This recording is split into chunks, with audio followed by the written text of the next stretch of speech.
Hello everyone, कैसे हैं आप सभी। आई होप कि आप सभी अच्छे होंगे। मैं अजीत सिंह स्वागत करता हूं आपका हमारे यूट्यूब चैनल हेलो स्कूल में।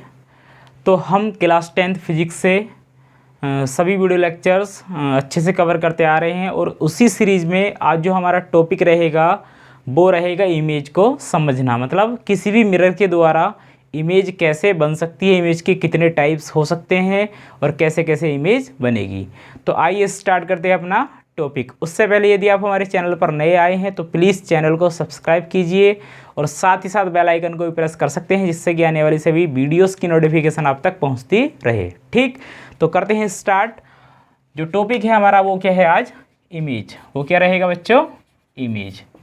तो इमेज कैसे बनेगा या फिर कब बनेगा, तो आपने पढ़ा है reflection of light. Reflection of light क्या होगा, when ever A ray of light strike on a surface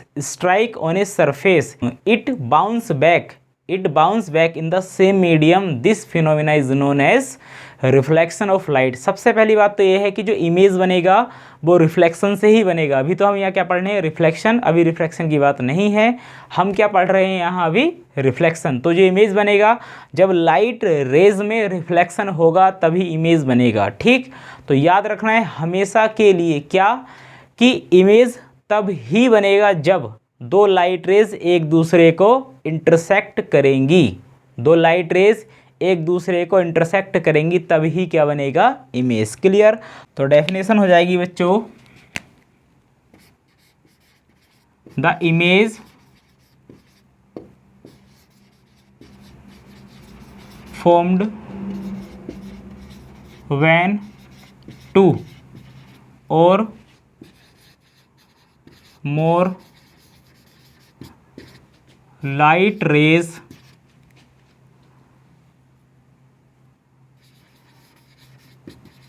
after reflection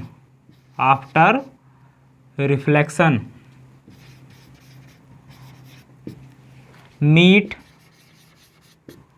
or appear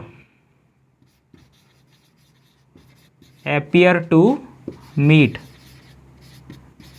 eight a point. मतलब जब भी दो लाइट रेज रिफ्लेक्शन के बाद मीट मतलब मिलेंगी या फिर एपियर होंगी मिलने पर, मतलब हमें ऐसा लगेगा कि उस पॉइंट पर वो मिल रही हैं, तो उसी पॉइंट पर क्या बन जाएगा, इमेज। क्या बन जाएगा प्यारे बच्चों, इमेज। क्लियर। उसके बाद अगर हम बात करें टाइप्स ऑफ इमेज की, तो इमेज कितने टाइप्स के हो सकते हैं, इमेज हो सकते हैं दो टाइप्स के। पहला तो टाइप होगा रियल इमेज और दूसरा टाइप हो जाएगा बच्चों वर्चुअल इमेज। दूसरा टाइप क्या हो जाएगा, वर्चुअल इमेज। क्लियर। ये हो जाएगा वर्चुअल इमेज। क्लियर। अब इनके डेफिनेशन की बात करें या फिर इनको समझे तो ये क्या होंगे। तो देखो रियल इमेज क्या होगा, जब रिफ्लेक्शन के बाद दो लाइट रेज बिल्कुल वास्तव में आकर, मतलब रियल में आकर किसी पॉइंट पर आकर मिलेंगी तो वहाँ क्या बनेगा, रियल इमेज। और जब दो लाइट रेज किसी पॉइंट पर आकर मिलेंगी नहीं, केवल हमको आभास होगा कि वो आकर यहाँ मिल रही हैं, हमको केवल दिखाई देंगी, या फिर हमको ऐसा लगेगा कि वास्तव में वो आकर, वर्चुअल इमेज वहाँ बनेगा जहाँ पर केवल हमको आभास होगा कि यहाँ दो लाइट रेज मिल रही होंगी, तो वहाँ क्या बनेगा, वर्चुअल इमेज। क्लियर। अगर डेफिनेशन की बात करें तो डेफिनेशन बिल्कुल सेम यही हो जाएगी, क्या, the image formed when two or more light rays after reflection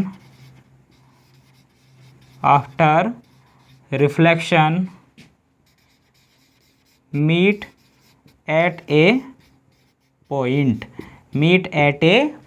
clear.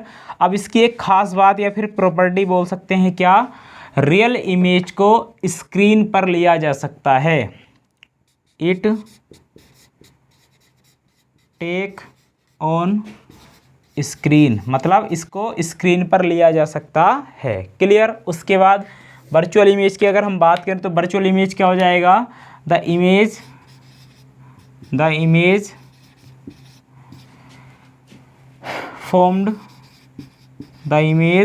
formed when two or more light rays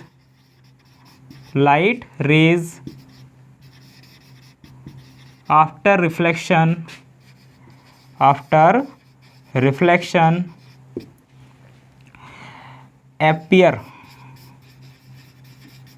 appear to meet at a point is called virtual image. Clear.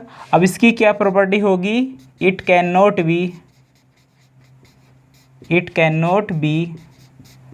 Take on screen पर। इनमें difference, इनको हमेशा के लिए आप अपने memory card में store करके रखेंगे। क्या कि वर्चुअल इमेज को स्क्रीन पर नहीं लिया जा सकता और रियल इमेज को स्क्रीन पर लिया जा सकता है। क्लियर। आई होप कि आपको ये बात समझ में आई होगी। तो इमेज क्या है, जब भी दो लाइट रेज रिफ्लेक्शन के बाद किसी पॉइंट पर जाकर मिलेंगी या फिर केवल हमको आभास होगा कि वो मिल रही होंगी, तो वहाँ क्या बनेगा बच्चों, इमेज दो टाइप्स के हो सकते हैं, पहला रियल इमेज और दूसरा क्या, वर्चुअल इमेज। रियल इमेज क्या होगा, जब रिफ्लेक्शन के बाद दो और दो से अधिक लाइट रेज किसी पॉइंट पर जाकर रियल में मिलेंगी, वहाँ क्या बनेगा, रियल इमेज। और रियल इमेज को हम स्क्रीन पर ले सकते हैं। उसके बाद वर्चुअल इमेज क्या होगा, वर्चुअल इमेज वहाँ बनेगा जहाँ पर रिफ्लेक्शन के बाद दो या दो से अधिक लाइट रेज हमें आभास होगा कि वो मिल रही होंगी, तो वहाँ क्या बनेगा, वर्चुअल इमेज। इसको हम स्क्रीन पर नहीं ले सकते। Clear.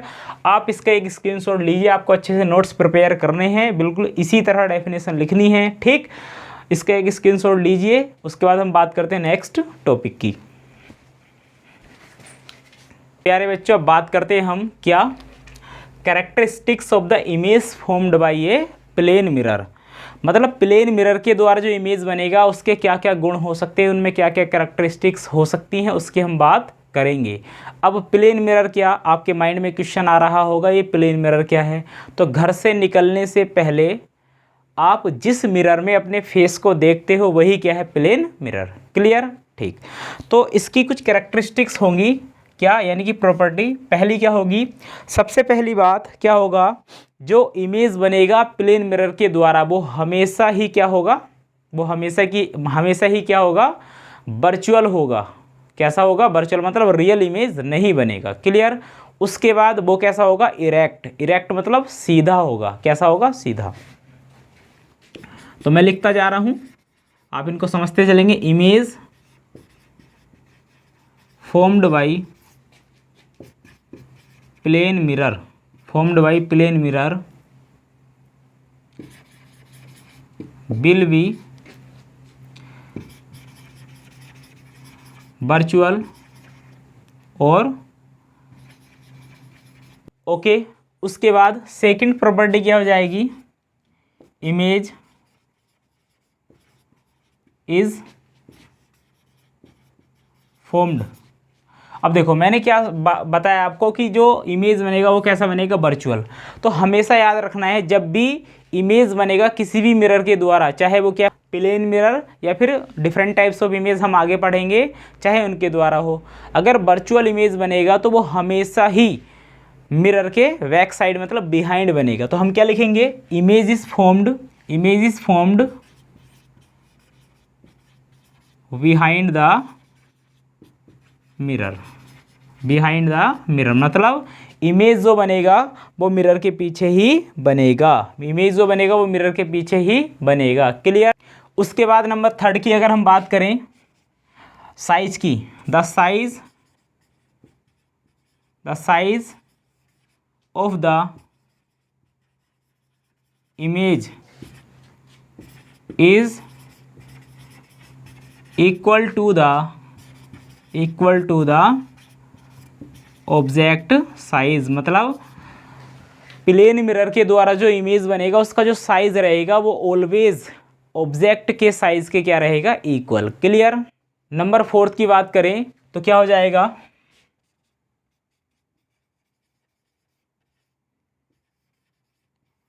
image formed as far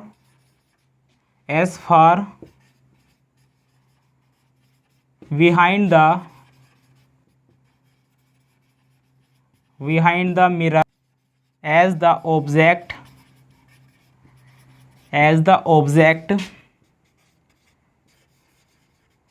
in front of the mirror।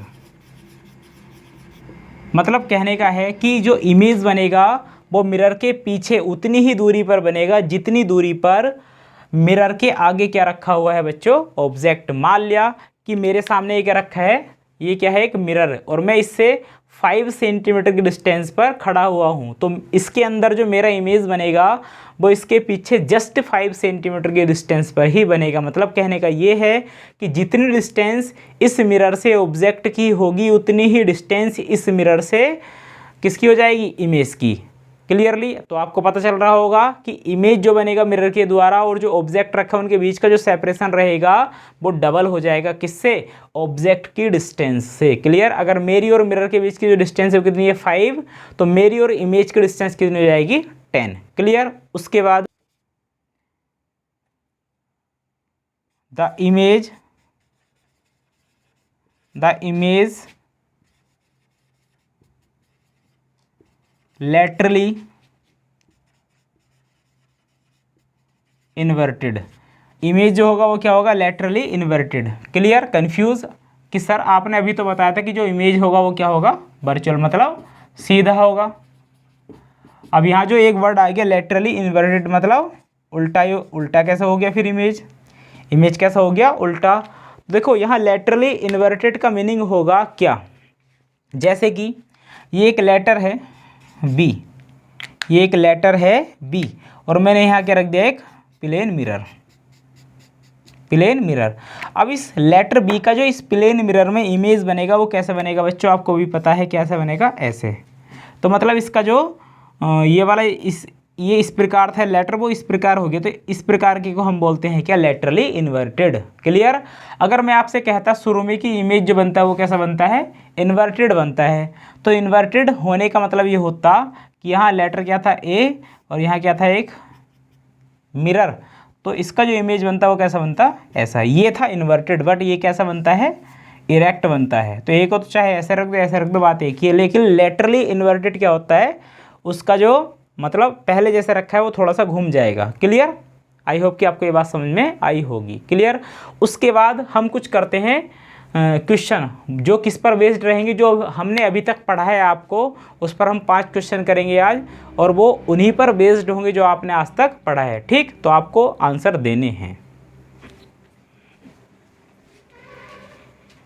तो ओके प्यारे बच्चों, इसी के साथ हमारा पहला क्वेश्चन है, if the angle between an incident ray and reflected ray is 72 degree, then the angle between incident ray and plane of the mirror. मतलब हमें क्या फाइंड आउट करना है कि इंसिडेंट रे और प्लेन ऑफ मिरर जो होगा उसके बीच का एंगल फाइंड आउट करना है, कब, जब इंसिडेंट रे और रिफ्लेक्टेड रे के बीच का एंगल आपको दिया गया हो। तो इसके लिए हम क्या बनाते हैं, एक डायग्राम। ठीक, ये हो गया प्लेन ऑफ मिरर। क्लियर। अब उस पर क्या है, एक नॉर्मल, हमने नॉर्मल ड्रा किया। ठीक, ये वाली हो जाएगी इंसिडेंट रे और ये वाली हो जाएगी रिफ्लेक्टेड रे। ये एंगल मान लिया हमने कितना है, आई, और ये वाला एंगल कितना है, आर। क्लियर। उसके बाद हमें जो एंगल फाइंड आउट करना है वो वाला क्या है, ये वाला एंगल फाइंड आउट करना है। क्लियर। हमने इसका एंगल क्या दिया, क्या, इसको हमने कह दिया एंगल थीटा, तो हमें थीटा फाइंड आउट करना है। ये थीटा हमने लगा दिया क्वेश्चन मार्क।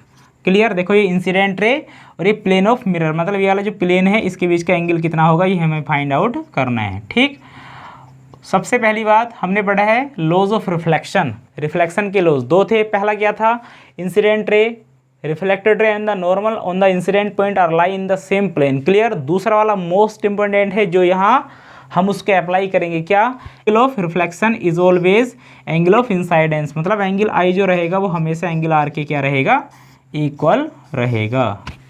क्लियर। अब यहाँ जो दिया है क्वेश्चन में, गिवन दैट,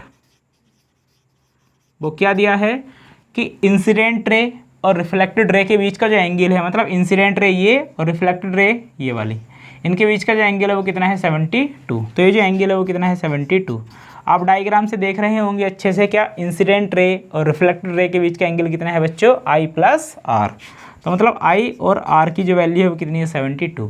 बट अभी हमने क्या देखा है कि I और R क्या है आपस में इक्वल, तो I तो I है, R के स्थान पर भी क्या रख सकते हैं I, कितना हो जाएगा 72। I प्लस I कितना हो जाएगा 2I, कितना हो जाएगा 72। 2 से कितना टाइम जाएगा बच्चों 36 टाइम्स, मतलब I की जो वैल्यू हो जाएगी वो कितनी हो जाएगी 36। अब हमें एंगल जो फाइंड आउट करना है वो कितना करना है, थीटा। अब देखो ये हो गया नॉर्मल, और नॉर्मल आप जानते हैं क्या होगा, जो प्लेन से 90 डिग्री का एंगल क्रिएट करे। तो मतलब ये जो टोटल एंगल होगा वो कितना हो जाएगा 90, मतलब I और थीटा की जो वैल्यू होगी I प्लस थीटा वो कितना हो जाएगी 90। क्लियर। I कितना है 36 प्लस थीटा फाइंड आउट करना है, इक्वल कितना लेना है 90, थीटा कितना हो जाएगा 90, 36 उधर जाएगा माइनस, कितना हो जाएगा प्यारे बच्चों 54। ये इस सवाल के क्या जाएगा आंसर। क्लियर।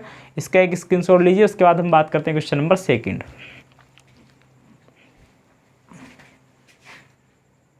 बात करते हैं क्वेश्चन नंबर 2 की, क्या है, if the rays of light reflected from a mirror appear to meet only when they projected backwards then the image formed is called AN। मतलब कैसा इमेज बनेगा ये हमें फाइंड आउट करना है। मतलब क्या है कि दो लाइट रेज हैं या दो से अधिक लाइट रेज हैं, रिफ्लेक्शन के बाद किसी मिरर से एपियर मतलब हमको प्रतीत होती है या फिर आभास हमको होता है किसी पॉइंट पर मिलते हुए। कब, जब उनको पीछे बढ़ाया जाता है। तो ऐसे जो इमेज बनेगा वो कैसा होगा, अभी आपने पढ़ा है अच्छे से इसी लेक्चर में, क्या कि जब भी दो लाइट रेज रिफ्लेक्शन के बाद किसी पॉइंट पर एपियर मीट होंगी तो वहाँ कैसा इमेज बनेगा बच्चों, वर्चुअल। कैसा इमेज बनेगा, वर्चुअल। तो ऑप्शन नंबर क्या हो जाएगा, ए इसका राइट आंसर। क्लियर। अब वर्चुअल के साथ कैसा बनेगा, तो हमेशा याद रखना है वर्चुअल के साथ कौन सा वर्ड आता है बच्चों, इरेक्ट। कैसा आता है, इरेक्ट। क्लियर। इसका एक स्क्रीनशॉट लीजिए, उसके बाद हम बात करते हैं क्वेश्चन नंबर 3 की। तो करते हैं क्वेश्चन नंबर 3 की बात। क्या है, an object of height 5 centimetre, मतलब एक ऑब्जेक्ट है उसकी जो हाइट है वो कितनी है बच्चों 5 centimetre, is placed at a distance of 15 centimetre, मतलब 15 सेंटीमीटर की डिस्टेंस पर रखा है in front of a plane mirror. इसको ध्यान से देखना है, किसके फ्रंट पर रखा है, प्लेन मिरर के। देन द, इनमें से कौन सा ऑप्शन सही होगा ये आपको बताना है। ठीक, तो याद रखना है कि देखो हाइट जो है वो कितनी है ऑब्जेक्ट की 5 सेंटीमीटर, तो इमेज की जो हाइट होगी वो भी कितनी होगी 5 सेंटीमीटर ही होगी। क्लियर। उसके बाद ऑब्जेक्ट की जो डिस्टेंस है मिरर से वो कितनी है 15 सेंटीमीटर, तो ऑब्वियस बात है जो इमेज बनेगा वो in behind the mirror 15 centimetre की डिस्टेंस पर ही बनेगा। क्लियर। उसके बाद अब ऑप्शन क्या है, पहला height of the image is 15 centimetre, बिल्कुल गलत ऑप्शन है। क्या, उसने कहा कि इमेज की जो हाइट होगी वो 15 सेंटीमीटर है, कभी नहीं हो सकती। क्यों, क्योंकि जो ऑब्जेक्ट की हाइट है वो कितनी है 5 सेंटीमीटर, तो इमेज की हाइट भी कितनी होगी 5 सेंटीमीटर, तो ये ऑप्शन क्या हो जाएगा गलत। उसके बाद image is formed at 15 centimetre inside the mirror, मतलब इमेज जो बनेगा, ये गलत हो गया बच्चों, ये ऑप्शन जो है वो 5 है। ठीक, इमेज जो बनेगा वो 5 सेंटीमीटर पीछे बनेगा, कहाँ से, मिरर से, तो ये बिल्कुल गलत है क्योंकि जो ऑब्जेक्ट रखा हुआ है वो कहाँ रखा हुआ है 15 सेंटीमीटर की डिस्टेंस पर, तो इमेज भी कहाँ बनेगा 15 सेंटीमीटर की डिस्टेंस पर ही बनेगा, तो ये ऑप्शन हो जाएगा बिल्कुल गलत। C option, image is laterally inverted, मतलब इमेज जो बनेगा प्लेन मिरर के द्वारा क्या बनता है लेटरली इन्वर्टेड, तो ये ऑप्शन हो जाएगा बिल्कुल करेक्ट। उसके बाद image is real, real image नहीं बनता, कैसा बनता है बच्चों, वर्चुअल इमेज। क्लियर। उसके बाद हम बात करते हैं क्वेश्चन नंबर 4 की, इसका एक स्क्रीनशॉट आप लीजिए। तो क्वेश्चन नंबर 4 है, the light coming from a source और रिफ्लेक्टेड फ्रॉम ए सरफेस, मतलब एक लाइट है वो किसी सोर्स से आती है फिर रिफ्लेक्शन के बाद आती है, always travels in a straight line path, हमेशा एक स्ट्रेट लाइन पाथ को फॉलो करती है। This property of light is called, इसकी ये प्रॉपर्टी जो है इसका नाम क्या है, फिर इस क्या कहलाती है ये हमको बताना है। तो हमेशा याद रखिए जब भी लाइट किसी सोर्स से प्रोपेगेट होगी वो हमेशा ही स्ट्रेट लाइन पाथ को फॉलो करेगी, मतलब स्ट्रेट लाइन में ट्रैवल्स करेगी, और इसकी प्रॉपर्टी को हम बोलते हैं क्या, rectilinear, rectilinear propagation propagation of light. Clear, ये क्वेश्चन नंबर 4 का आंसर आपका हो जाएगा। और एक लास्ट क्वेश्चन, क्वेश्चन नंबर 5, तो करते हैं आज का लास्ट क्वेश्चन। क्या है? If the incident and reflected ray are in the XY plane then the normal to the mirror will be, मतलब नॉर्मल जो होगा मिरर का वो कौन सी प्लेन में लाई करेगा, ये हमको बताना है। सबसे पहली बात, ये एक प्लेन हो गया XY। अब इसमें क्या है, इंसिडेंट रे और रिफ्लेक्टेड रे लाई करते हैं ऐसे, ये हो गया प्यारे बच्चों नॉर्मल। ठीक, ये ऐसे आई और ऐसे चली गई। आपने ये क्या हो जाएगा, reflection of light. Reflection of light का फर्स्ट लॉ पढ़ा है क्या?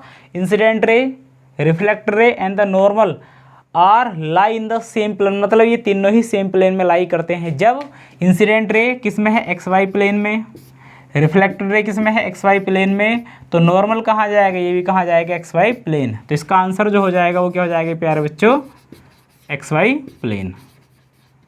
क्लियर, आई होप कि आपको ये बात समझ में आई होगी। क्लियर, मैं आशा करता हूँ कि आपको ये वीडियो अच्छी लगी होगी। यदि आपको ये वीडियो अच्छी लगी तो लाइक करना, शेयर करना और चैनल को सब्सक्राइब करना ना भूलिए। जब तक के लिए ऑल द बेस्ट, मिलते हैं कि नई वीडियो के साथ। जय हिंद।